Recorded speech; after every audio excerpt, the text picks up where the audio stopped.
Hello and welcome to the return of Random Shit, Random Guy. I am your host, Phil.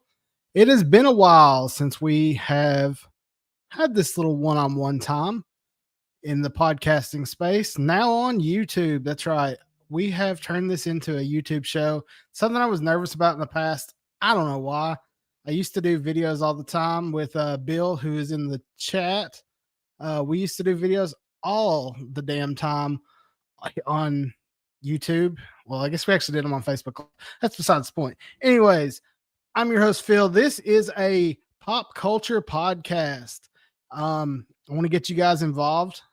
I will be doing a lot of wrestling talk. I'm going to get that out right now.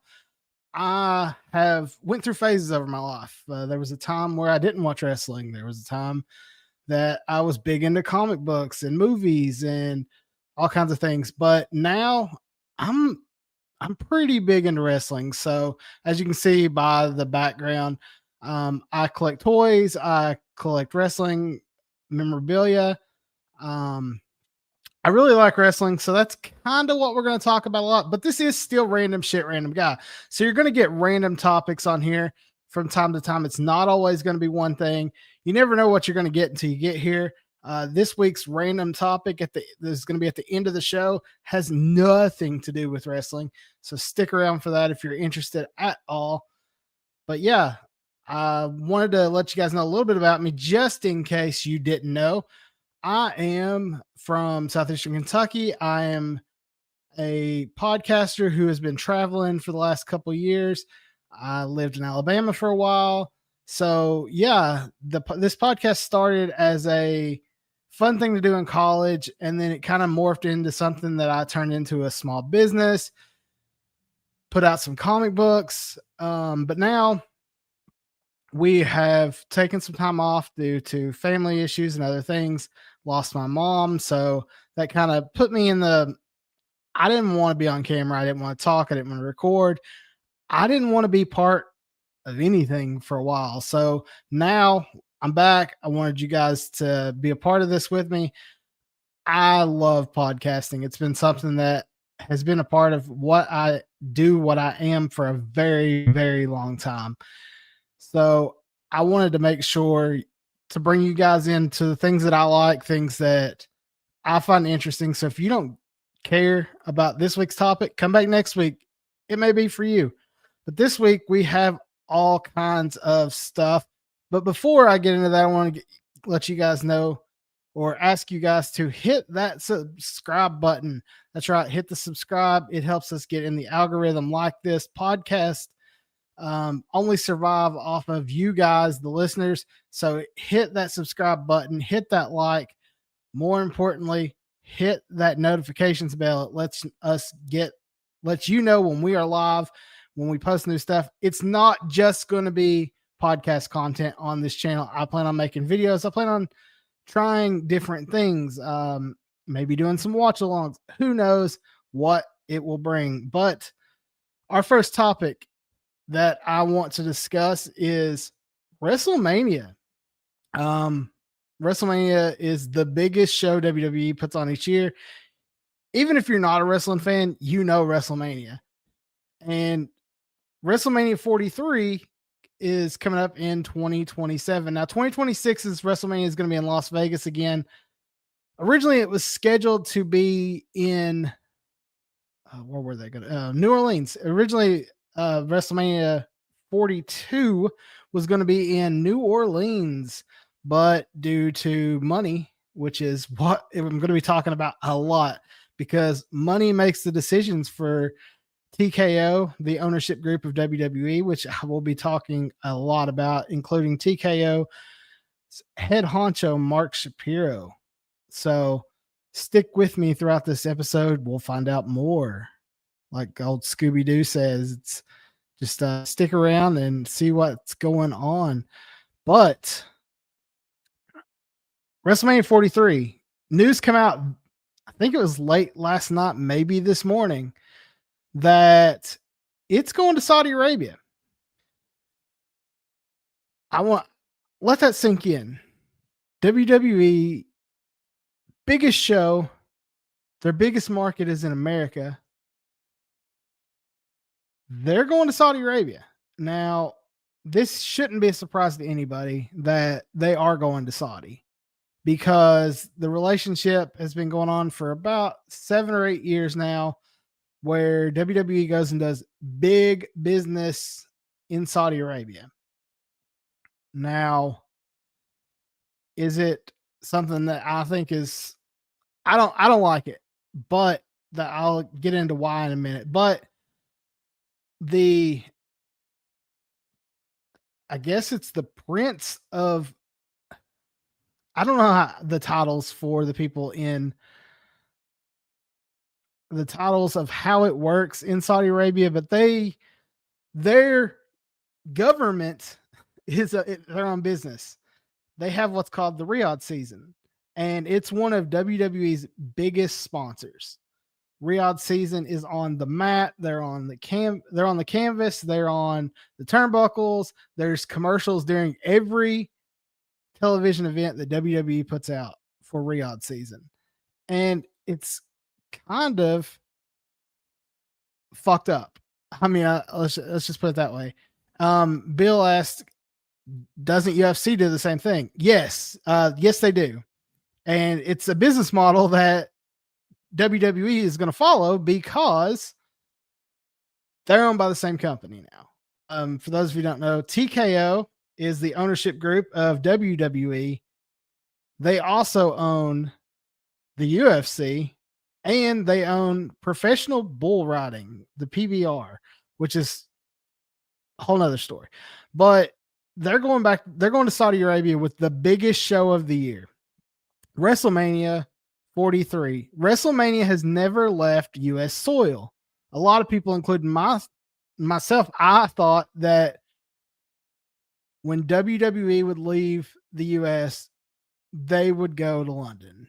And there's been talks of doing big shows in London, and WrestleMania was thrown around for London at Wembley Stadium. The reason I thought they would go to Wembley is I didn't think they would let WWE would let AEW control Wembley Stadium. Like, Wembley is basically become the home of All Out. It's the number one spot. AEW runs shows in Wembley every year. I mean, except for this year. This was the only year Coldplay knocked them out, of all people. Coldplay. I mean, whatever. But yeah, there was a concert. It didn't work out, and they didn't get to go there this year. Instead, they went to the O2, which sold a shit ton of tickets, broke records in London at the O2. But what I'm trying to get into here is why Saudi Arabia. Well, one, like I said, the Turkish prince, Tariq, I think is his name, Tariq Al-Sheikha. We're going to call him the prince because I don't know how to say it. I don't want to be wrong. Anyways, the reason they're going to 2027 is he's running the damn show, basically. While Ari Emanuel is the head of TKO, Nick Khan runs the business for WWE. You have Dana White running UFC. TKO Boxing, which has its first event this weekend on Netflix with the Crawford and Canelo Alvarez fight. They're, at the end of the day, being controlled by the Sheik or the Prince. I keep calling the Sheik. I don't know why. He's not the fucking Iron Sheik. Anyways, the Prince that runs the sports authority for Saudi Arabia. It's fucking crazy. But the one reason they want 2027 is 2027 is the 300th anniversary of the founding of Saudi Arabia. Saudi Arabia was, they celebrate their Independence Day. They call it the Founding Day on February 22nd, 1727. Now, why is that important? Well, next year, 2026, is the 250th anniversary of the United States. The UFC is planning on going to the White House and having a huge event on Independence Day. So they're going to be taking the Dana White and crew is taking the cage and everything to the White House. They're going to have a huge show. Now, there ain't no fucking way that the Prince was going to be like, oh, they're going to one up us. No, we're paying for this shit. We're more invested in WWE. They're huge WWE fans. They even have their own WWE world in Saudi Arabia. Like, whatever. So they want the big business. They're paying for shit. They want the 300th anniversary. They're not going to let the United States be like, oh, yeah, you guys got the WWE. I mean, not WWE, the UFC. We're going to take WWE. We're going to show you. We're going to one up you, basically. I don't think that's going to be possible. I think the fucking viewership of the UFC is so huge, especially with the fact that most likely that event will be on CBS. It's free cable. If you have a satellite, not a satellite. If you have an antenna, a digital antenna, you can watch the UFC for free when they go to the fucking White House. But WWE has a huge deal with ESPN. So you're likely to get Wrestlemania in 2027 on ESPN from Saudi Arabia. Now, some of the reasons I don't like it. One, it's the Saudis. Who, business-wise, the Saudis fucking sucks. So I'm not on board with that. I don't like it, but WWE is going to keep going. That's what they do. It's their business model. Like I said, Riyadh Season's paying for this shit. They're going to keep going. I don't like that basically the Prince tells WWE who they want. Like, they brought The Undertaker back for shows. They brought Brock Lesnar back for shows. They've brought back Goldberg for shows. They kind of tell WWE what they want, and they do it because they're paying for this shit. I don't like the government base alone where women can't be themselves. They can't wear the gear they would normally wear. They, up until a few years ago, they couldn't even, they had to have their head covered the whole time.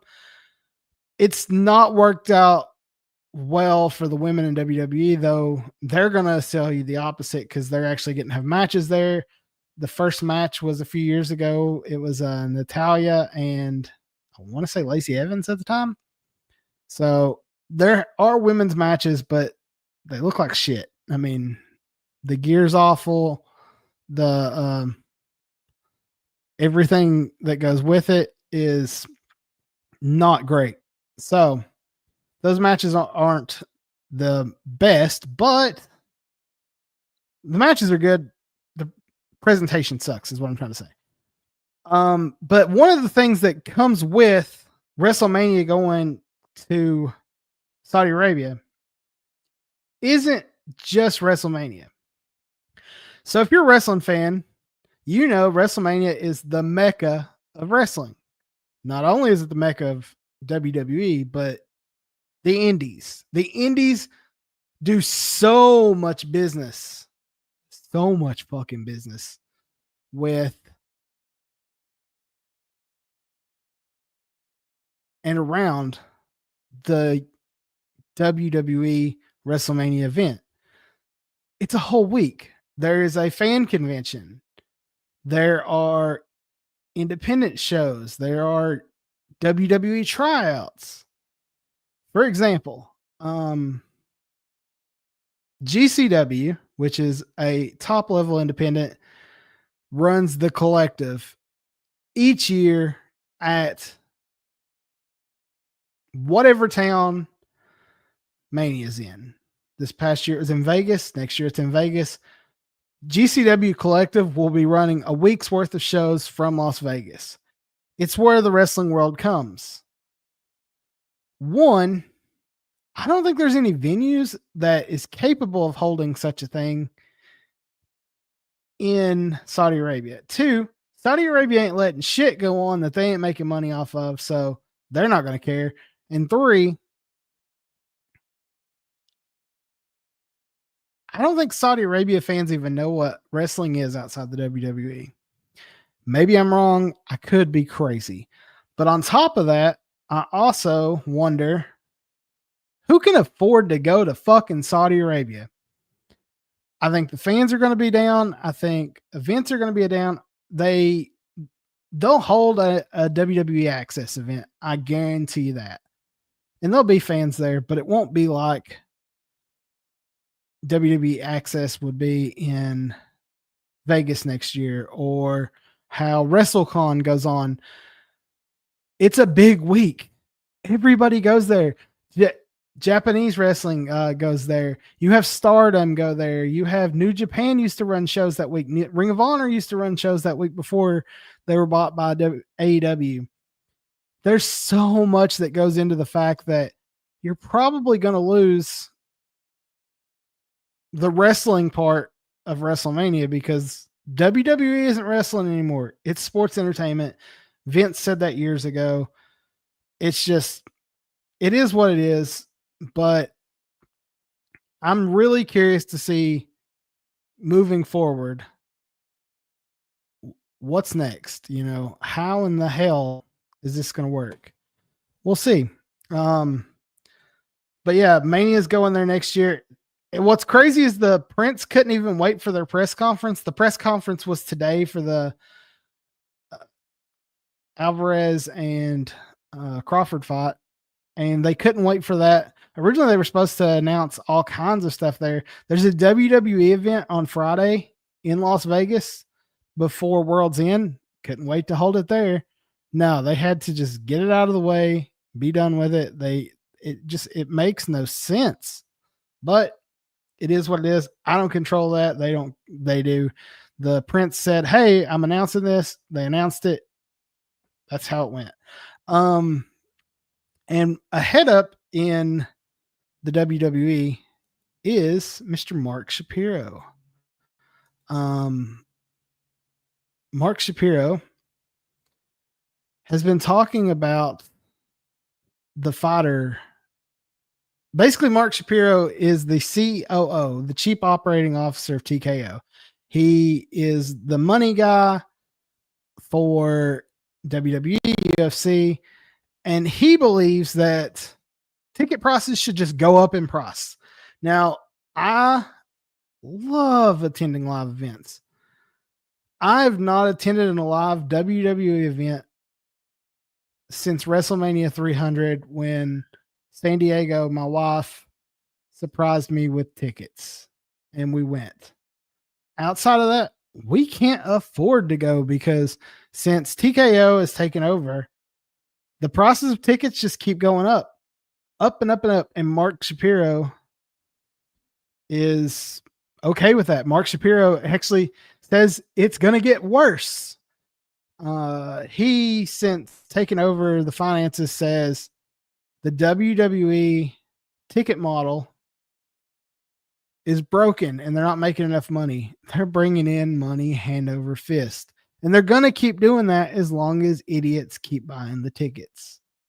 I would love to go sit on the floor again.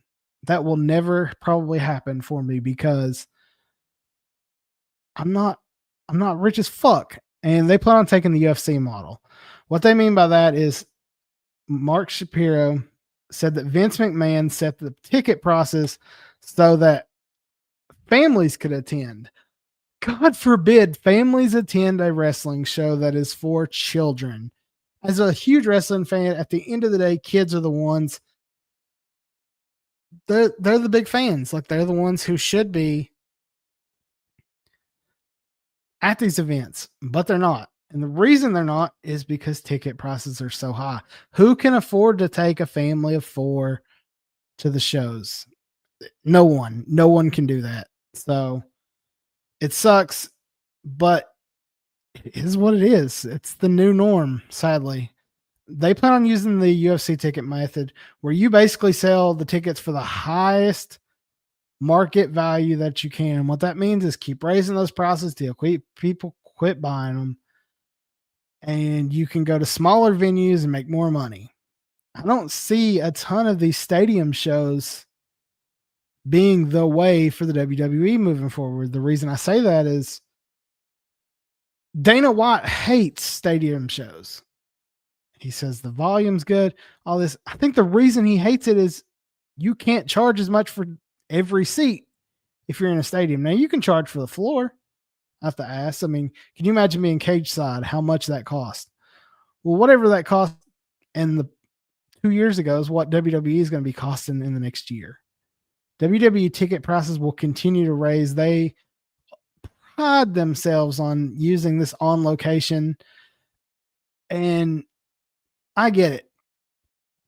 They owe a lot of money. They borrowed a ton of money to purchase the WWE after already owning the UFC for years.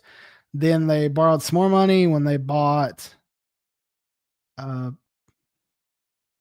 the PBR.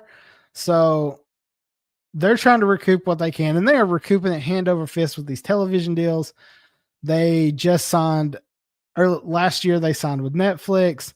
They have their deal with ESPN. They have stuff everywhere. They're on A&E. They're on Tubi. If there's a place they can go, they're going to go. CW has NXT, which will probably be up for renewal soon. You have the Friday Night SmackDown on Peacock, and it's just insane how much money just the WWE brings in. The UFC just signed an even bigger deal with Paramount Plus. So you have all kinds of money hand over fist coming in. And Mark Shapiro thinks that talent pay is okay. Now, they do say they're going to share as much as makes sense with the UFC fighters and WWE superstars. I saw this article on Fightful.com, and basically they say, I'll just read the quote. Mark Shapiro says, "We're running a pretty lean cost structure. In that structure is the fighter pay. We're going to continue to do the right thing by our fighters and superstars. The cream of the crop will be paid the premium dollars. Okay, if you're not on the top of the card, you're going to get paid like shit." Back to the article. We invest in the product. Our last deal with ESPN saw us give out bonuses for the fight night, knockout, and submission. Saw us give as much, saw us give fees for any global partners in the deal, blah, blah, blah. He said, we're going to share as much as we can with the stars of both league. We're going to be competitive. Dana White's been giving out bonuses for years. That's not something fucking new. Now, he does go on later to say, basically, don't expect everybody to get a shit ton of money. He goes, it's a 52 week a year. We run 52 weeks a year, so we have to pay for performances in terms of our people, and the same goes for our fighters and superstars. You shouldn't expect anything out of the ordinary. It's a run rate for us, and we're focused on it. Yes, you're going to get your Conor McGregors and John Joneses that move the needle and get paid a little more, but they deliver more. It's a scale and a formula. So what you're telling me is if you're not at the top of the card and the biggest fucking name, you shouldn't make a living. It's crazy the minimum level for the UFC. Now, WWE, I believe they're paying pretty damn good for what it is. But you've got AEW there to give them competition. One thing the UFC doesn't really have. So it's insane that they're like, oh yeah, well, we got all this new money. We're going to up the pay by giving out more bonuses, performance bonuses that UFC loves performance bonuses. Here's a little extra because of how you did, but we're not going to give it to everybody. So if you're not the fight of the night, you're not the knockout of the night, you're not getting shit. I don't even know how that works in WWE. Maybe if you're the main event, but sometimes the first match is the main event. The last match is the main. How do you determine that? It's spoilers predetermined. You can't take a predetermined event and be like fight of the night right there. No, you can't determine that because wrestling is subjective. It's not a clean cut winner loser like the fucking WWE is. But I'm just curious to see how these fighter pays are. I really hope that it would go up after the return. I mean, after the purchase of WWE, and I thought it would go up after these big ass television deals. And they've not even sold the rights for international for the UFC yet, which is insane to me. But yeah, Mark Shapiro is fucking insane, man. He's killing the WWE, and I'm sure business talk is like, I don't give a shit. We're fans. It doesn't affect us, and it doesn't. It really, at the end of the day, it's insane to me that people clap for gate totals, not attendance totals, gate totals. The other night when the WWE was in Paris, they were bragging about breaking the Taylor Swift record for money, not attendance, for money. Fans, and as long as fans keep clapping away, oh yeah, great job, then guess what? That's what they're going to do. They're going to keep fucking charging higher prices, which it's crazy that they can just look at you in the face and be like, yeah, we're going to charge you more money to come to the events. Like, that's what we're going to do. It's insane. But let's actually talk a little bit of wrestling. Shocker. We're half hour in, and I'm just now getting to some wrestling news. Or not wrestling. I wanted to talk about the return of one AJ Lee. Now, she is become the biggest fucking name in wrestling right now. And she has been for years. As she likes to call herself, she's your favorite wrestler's favorite wrestler. If you are a fan of a female wrestler, odds are that is her favorite wrestler is AJ Lee. AJ Lee is the wife of one CM Punk. I honestly, if you asked me if AJ Lee would ever come back, I would have said no. I really never thought we would see AJ Lee step in to a ring again.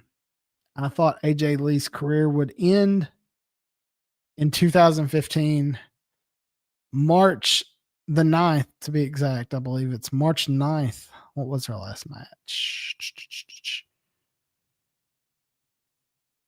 Her last match was March 16th? No. March 30th. March 30th, 2015. It has been over 10 years since AJ Lee has stepped in to a WWE ring. Here's a little history. When AJ Lee left, there was no women's world title. There was no WWE women's title at the time. There was only the butterfly belt. There was no women in the Royal Rumble. There was no women's war games. There was no Queen of the Ring. Anything that is in modern WWE going on right now, AJ Lee was not a part of. But she laid the groundwork for what would come. She was one of those wrestlers who didn't do Total Divas. She wanted to be a wrestler. One of her biggest moments was dropping the belt to Paige, or Sierra, then known as Paige, but dropping the belt to Paige while Paige was the NXT Women's Champion on her debut. It was such a big deal. They put it in a fucking movie. She was always somebody to pass the baton. There's so many women, though, that she has not worked with. Her last match which, like I said, March 30th, 2015, AJ Lee tagging with Naomi. Naomi's gone with a baby. She's got a baby on board. Paige, not in the WWE, no longer with AEW, defeated Natalya. Natalya is still there. And the Bella twins. One half of the Bella twins is still there with Miss Nikki Bella. Brie is basically not allowed back because she's married to Danielson, who is the commentator for AEW, which is weird to me. That's a whole nother fucking story talking about that one. What I'm focusing on here is AJ Lee's return. The pop of that crowd was insane. They were cheering her fucking name in Paris, and then they come to Chicago, the same spot her husband returned 2 years ago. The same arena, the same entrance, and social media lost their goddamn mind. She comes back, attacks Becky Lynch, and then Monday on Raw, they set the match. And for WrestlePalooza, which is going up against AEW's All Out September the 20th, WrestlePalooza will be on ESPN. And it will feature AJ Lee tagging with her husband, CM Punk, in a mixed tag match against Seth freaking Rollins, the current world champion, and his wife, Becky Lynch, the current Intercontinental champion. Now, I do not expect a lot from, let me rephrase that. I expect a good match. I don't think this to be the end of the rivalry between Becky Lynch and Nikki Bella. Why did I say that? Because that match just happened. It was on my head. I don't expect this to be the end of the matches between AJ Lee and Becky Lynch. I just don't.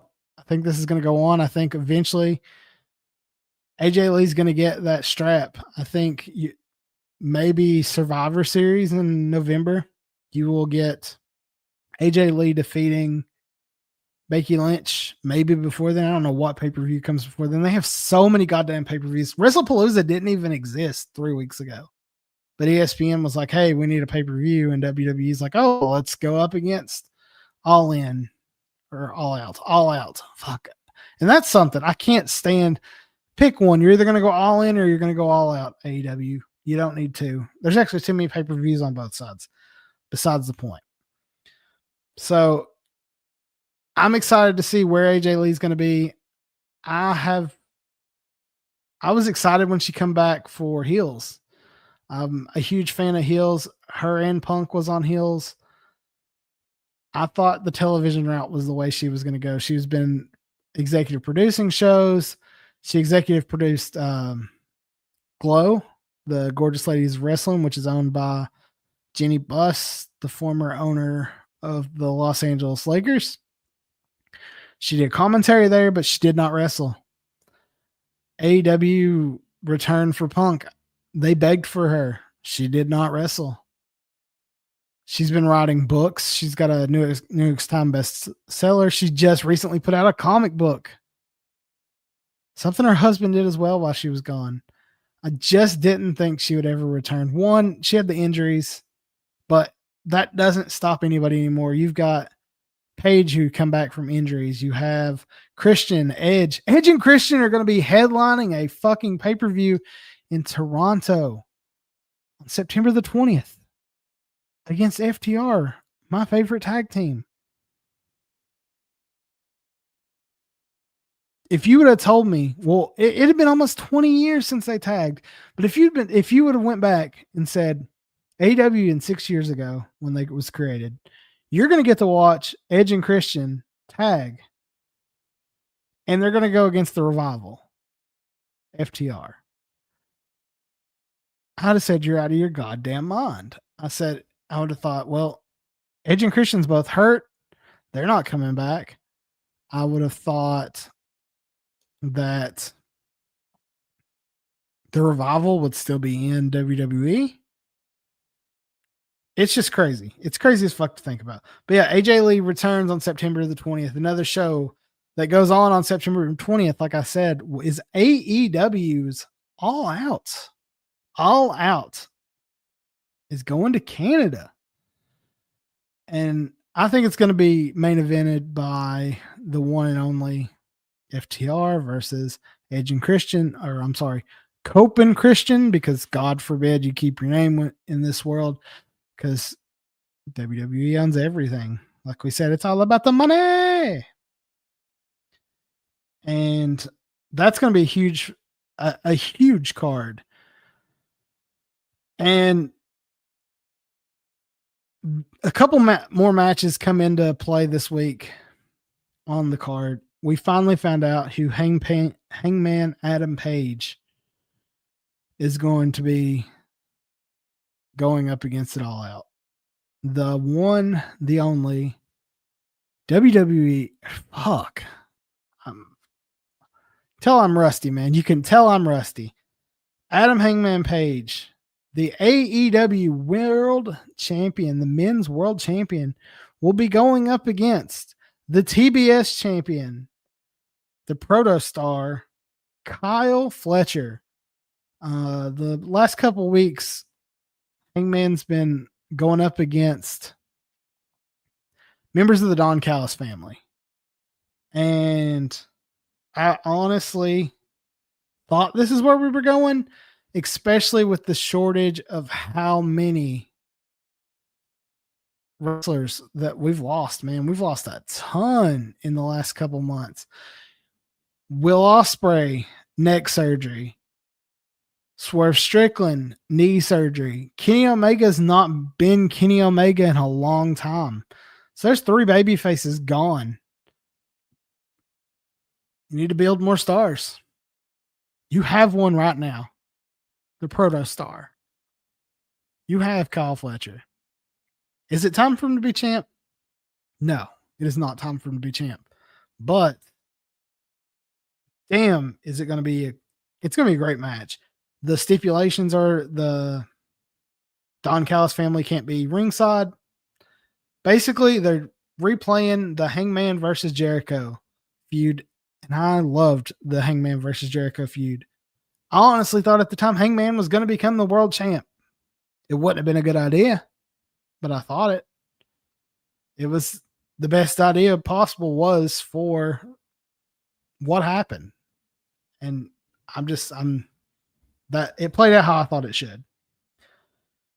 Other things that have come out is you have the TBS title, I believe, is on the line against, I want to say Mercedes is going. Who is Mercedes? I think she's going up against Alex Windsor again.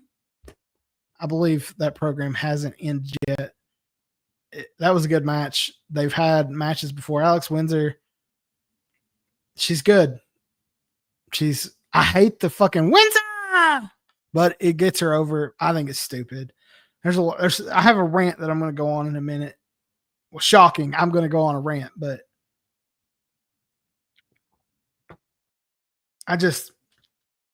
yeah. Other things that have come out of this week's Dynamite that will most likely affect All Out. Danny Garcia turned heel. What? Nah, I saw that coming. I didn't see it coming the way it came, but I did see Danny Garcia turning heel. He's been a mediocre, can't get it done babyface. Switch him heel, see what happens. And you switched him heel last night. After the match, there was a huge 10-man tag superstar extravaganza. One of the things that I don't really like that AEW does, but their fans do, so it keeps happening. And I'm a fan. I don't know why I said it like that. I'm not a huge fan of the random tag matches just for the sake of having random tag matches. I just don't like it. I don't understand it. It happens. It's nothing I can control. Whatever. So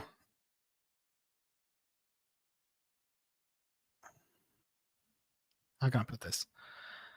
After this 10-man tag, which was Brodito, which is Brody King and Bandito, they are the AEW tag champs. They tagged with the trios champions of the Ops, which is Will.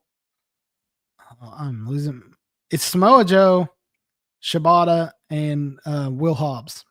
I don't know why I was blanking on Will Hobbs' name.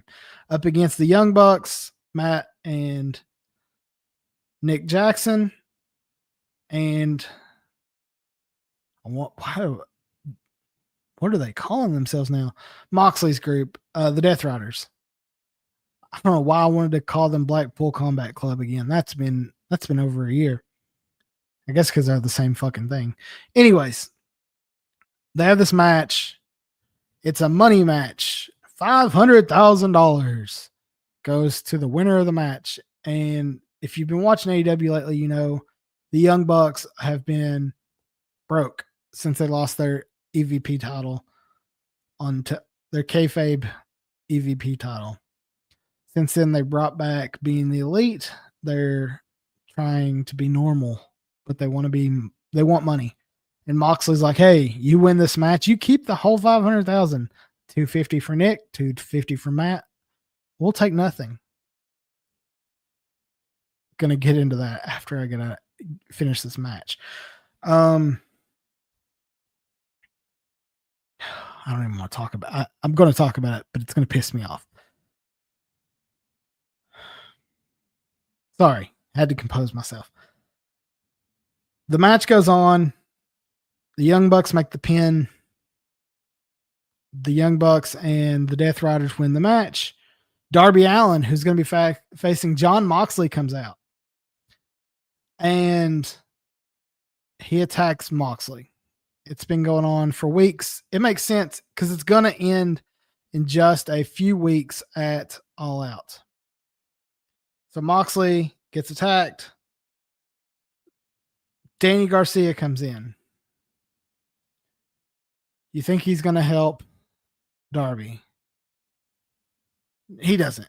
He helps. He comes in. He's got black shit on his face. He attacks Darby. He turns heel and he finally joins the Death Riders, which, okay, cool. I mean, I kind of wish the Death Riders would disappear, but seeing Danny Garcia finally turn heel, great. How they did it, not so great. So they set up a chair in the middle of the ring, and Danny Garcia is basically doing a version of the stomp into the chair to Darby. The problem is he misses by a goddamn mile, like 2 miles. It's insane how far he missed, but he missed. And I was like, oh my God, he missed this bad. They've got to do something. Hit him pick up the chair, concerto him, something. And Moxley comes up to him because they're like selling like he hit. Everybody knows they missed. The cameras are, even if the camera was on the other side, they missed by a mile. He has him do it again. He does the stomp a couple times. It cleans it up. It's okay. Daniel Garcia comes out. The bad guy, the heel, member of the Death Riders. Cool. How's that going to affect it? I'm curious to see what kind of match Darby and Moxley's going to have. No matter what match, the Death Riders are going to be involved, which means at the end of the day, Danny Garcia is going to be involved. I'm more interested to see how going forward it's going to be. You have the Death Riders and Jon Moxley trying to convince Chris Statlander to join. She hasn't, but if she does, there's going to be it's going to be bad for not only Chris Statlander, but it's going to be bad for Willow Nightingale, who's going to be tied into this. You also have, it's crazy how much this is turned around in just a couple months because of the Death Riders. And all this has happened since Jon Moxley lost the title. But I thought Daniel Garcia would turn heel. When did I think it was going to happen? I thought it was going to happen the night that he lost the qualifier for the New Japan title in the technical spectacle. I thought that would be the night that he turned on Nigel McGuinness. Thought he would attack Nigel McGuinness afterwards. And then Nigel McGuinness goes up against Zack Sabre Jr. at Forbidden Door. Daniel Garcia's in his corner. He's got his towel around. I thought he was going to throw in the towel. I know he's always carried it, but like I thought he would throw in the towel. I thought he would attack Nigel. I thought something was going to happen then. So this was over a month ago that I thought he would turn heel. And then they've just kind of been letting it ride. And now he's, no pun intended, a Death Rider. Another match which was announced a few weeks ago was MJF versus Mark Briscoe. I fucking love Mark Briscoe. The Briscoes have quickly, they were my favorite tag team to watch on the indies. I got to see them twice in person. It was awesome. And since joining WWE, God damn it, I did it again. Since joining AEW, Briscoe has quickly rose and become one of my favorite baby faces in the company. And now he's going against my favorite heel in the company, MJF. Now, the stipulations for this match will be announced. Honestly, they're going to be spoiled by the time it comes out, but it's going to come out Saturday. They're recording their final show at the 2300 Arena, formerly known as the ECW Arena in Philadelphia, right now. So, but it's crazy to see. They're definitely going to have a stipulation match. And the reason being, MJF is one busy motherfucker. So let's go over him. Well, I'm going to talk about this news, and then we will look at MJF's schedule going forward for the next month. Now, MJF's not the world champion, but man, has he become the face of AEW because his acting career. This will be, I believe, his third major project he's done. As this week, MJF has been announced as part of the cast for Violent Night 2. Now, if you're thinking, what the fuck is Violent Night 2? Violent Night is a Christmas movie starring, what is his name?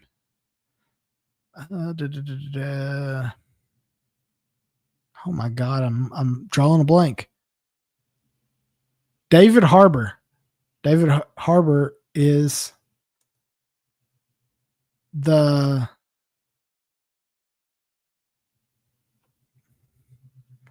sorry guys, I'm blanking. I'm not used to live, so I'm still getting used to it.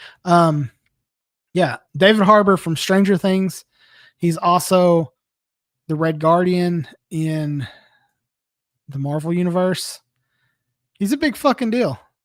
He's Santa Claus in Violent Night. It's one of my favorite Christmas movies that's come out in a couple of years. Santa's just drunk, dropping off presents, and lands up at the wrong house. And it is a kick-ass Santa Claus movie.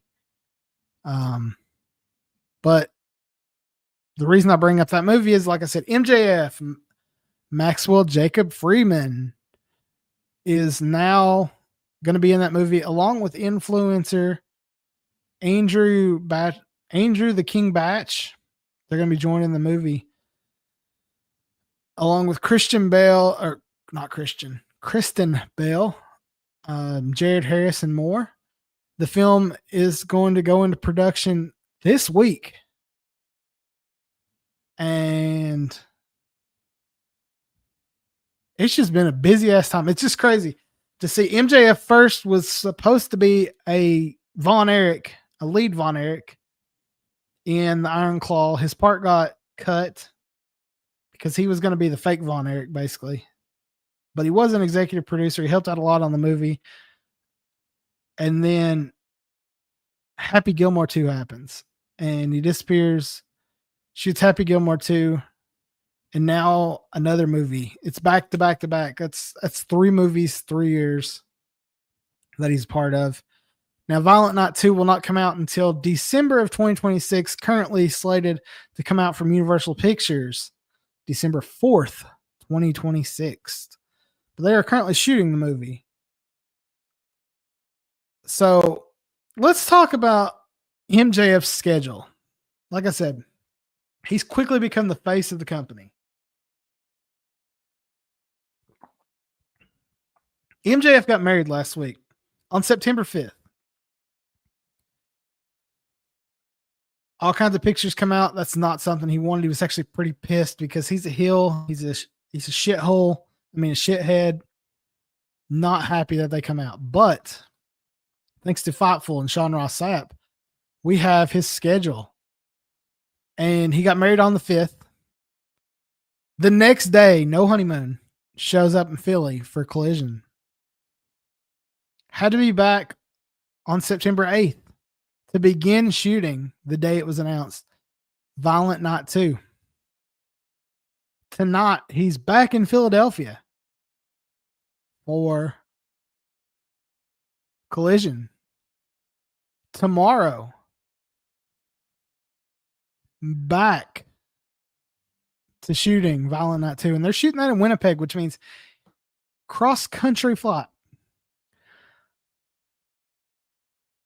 Back to work on the 12th. On the 19th, so 1 week later, next Friday, he's headlining the 92nd CMLL anniversary show in Mexico at Arena Mexico. Then flying to Toronto on the 20th for All Out. Then back to Winnipeg for Violent Night 2.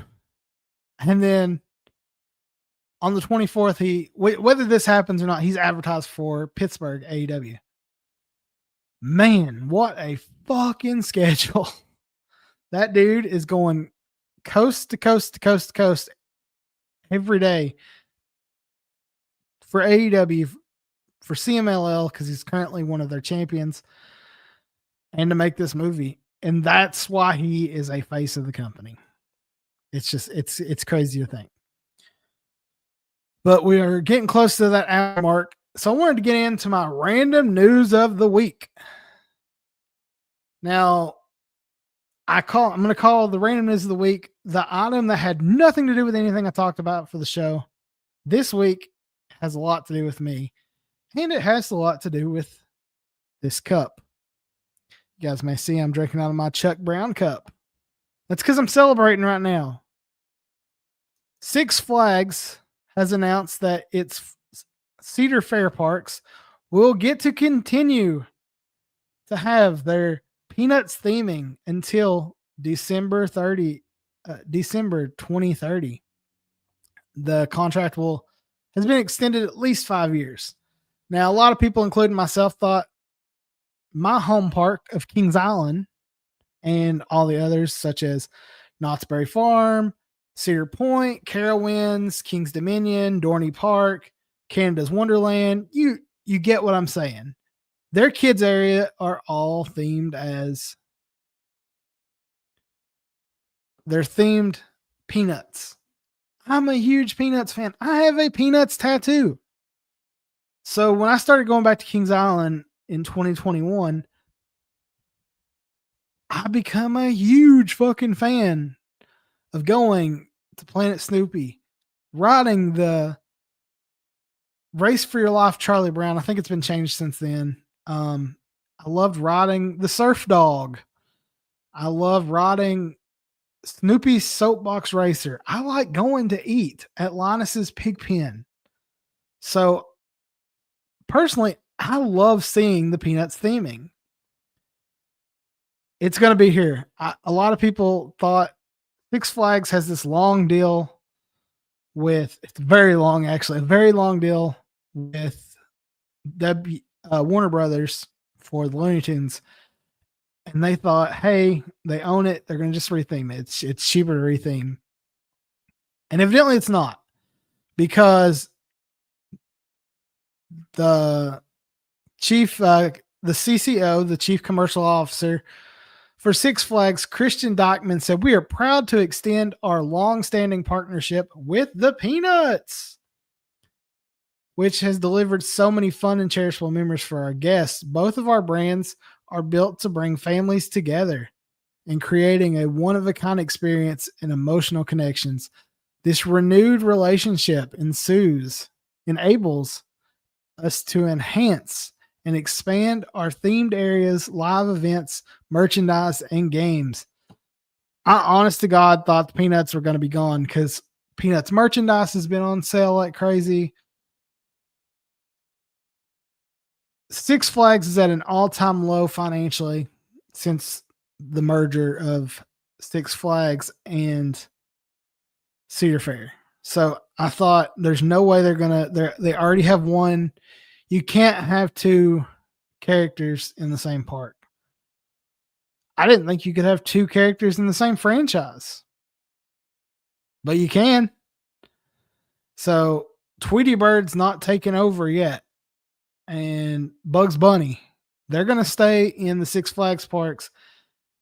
The Cedar Fair parks are going to continue to have my man Chuck Brown. That's right, Chuck Brown, Charlie Brown, Snoopy, Linus, Sally, and the Peanuts game will continue to be there.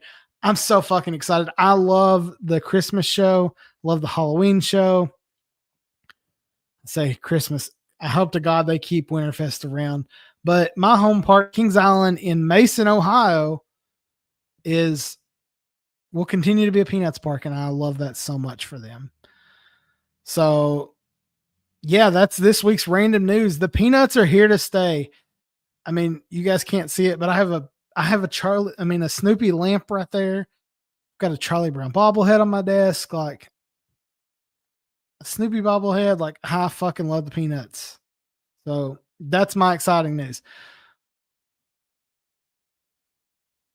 That's all we got for this week. Before we go, though, I want to do all that YouTube stuff. So make sure to remind you guys, hit the subscription button. That way you get to see my videos when they come out. They'll show up in your feed. It's great. It's easy. Everybody does it. Everybody knows how. I also need you to like this video. Hit that thumbs up. Hit that notification bell. That way you know when we go live. This helps the algorithm. This helps this podcast be found. It helps it grow. It helps us get bigger and bigger to hopefully someday we can be monetized. Don't know that that's ever going to happen. It probably won't. Who knows? But my goal is someday we can be monetized. It takes you guys to make that happen. It takes subscriptions. It takes watch time. So every time I post a video, check it out. Even if you don't like it, hit that thumbs up, man. Watch it for a few minutes. It helps us out. The longer you watch, the better it is for us. But that's all I got.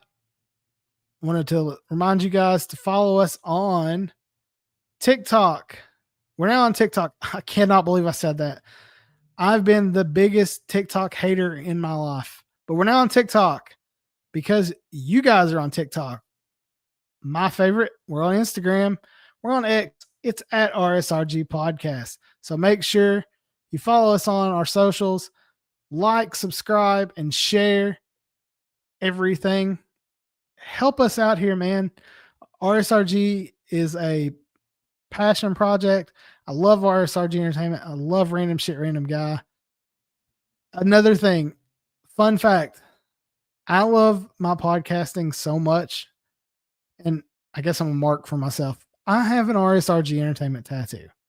So moving forward, hopefully we can work out some cool stuff and see you guys get involved, maybe do some giveaways. Who knows? But that's all I got for this week. Thank you guys for coming into the chat. Thanks for Bill for asking some comments. Thank you to anyone who popped in during the live feed, and to anyone who made it this far watching on the replay. Thank you very much, and I hope to see you guys next week. Till next time, guys. I'm out.